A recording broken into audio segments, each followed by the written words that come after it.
लड़की भी जो है, माँ जी, वो मुझे घूंघट में ही सही लगता है। बिना घूंघट के मुझे काफी अजीब लगेगा। एक बार तू ये घूंघट हटा कर तो देख, बहुत सुंदर लगेगा। अमरावती अपनी बेटी प्रिया के साथ योगिता को जबरदस्ती कमरे में ले जाती है और उसे साड़ी के बजाय एक वन पीस पहना देती है।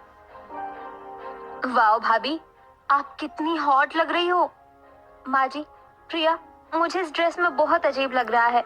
मैं वापस अपनी साड़ी पहन लेती हूँ। अरे भाभी, बहुत सुंदर लग रही हो। अभी तो दिनेश और पापा को भी दिखाना है, चलो। दोनों माँ बेटी मिलकर योगिता को इस वन पीस में बाहर ससुर और देवर के सामने ले जाते हैं, जिसके चलते योगिता काफी ज्यादा घबराने लगती है। अरे अमरावती, तुमने तो बहू को सरस्वती से सीधा शीला बना दिया। भाभी, क्या कमाल की लग रही हो यार आप। हा? क्या आप मेरे साथ थोड़ा डांस करना चाहोगी? अपने ससुराल वालों का ऐसा ठरकीपन देखकर बेचारी योगिता रोते हुए अपने कमरे में चली जाती है। आरव जी, आरव जी, आप कहाँ हैं? कब आएंगे? मुझे यहाँ से ले जाइए यार।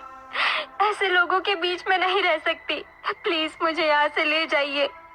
ऐसे ही समय गुजरता रहता है, लेकिन योगिता के ससुराल वालों का ठरकीपन बिल्कुल भी खत्म नहीं होता। योगिता हर रोज की तरह घर का सारा काम कर रही होती है कि तभी अचानक से सीढ़ियों से उतरते हुए योगिता का पैर मुड़ता है और वो दर्द से चिल्लाने लगती है।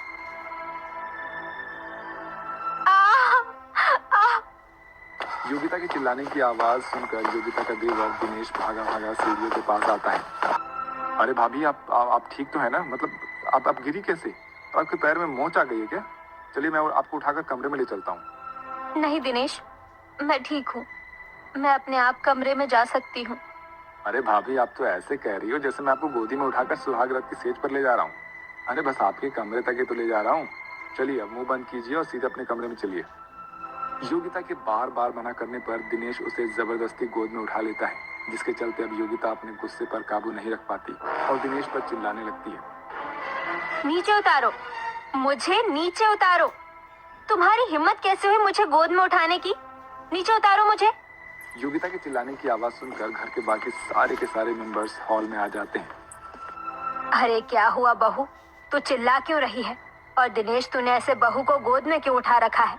माँ, भाभी सीढ़ियों से गिर गई थी तो मैं बस उन्हें उठाकर उनके कमरे में ले जा रहा था, लेकिन देखो ना ये कैसे चिल्ला रही हैं।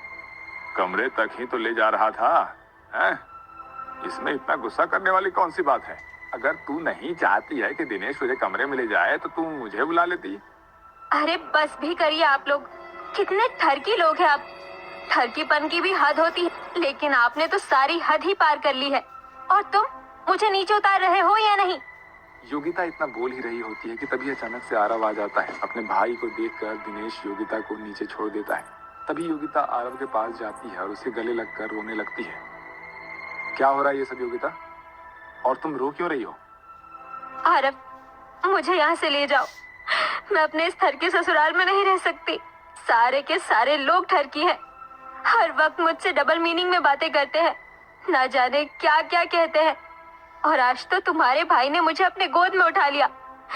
प्लीज आरव, मुझे यहाँ से ले जाओ, वरना मैं मर जाऊंगी। भाभी, आप तो छोटी सी बात का पतंगड़ बना रही हो। बस कीजिए आप लोग, आपकी आदत से तो मैं बहुत अच्छे से वाकिफ हूँ। ये मेरी गलती थी कि मैं योगिता को आप सबके भरोसे छोड़कर गया था, ये जानते हुए कि आप लोगों के अंदर कितना ठरक है। अरे शर्म आती है मुझे आप लोगों को अपना परिवार कहते हुए। योगिता, अब हम लोग यहाँ नहीं रहेंगे। योगिता जल्दी से अपना सामान पैक करती है और आरव के साथ अपने एक नए घर में रहने के लिए चली जाती है। ये सब देखकर योगिता के ससुराल वालों को अपनी गलती का एहसास होता है, लेकिन ये एहसास उन्हें काफी देर से हुआ था, जिसके चलते वो लोग अब कुछ भी नहीं कर पाते। वहीं दूसरी तरफ योगिता अपने पति के साथ अब खुशी खुशी रहने लगती है।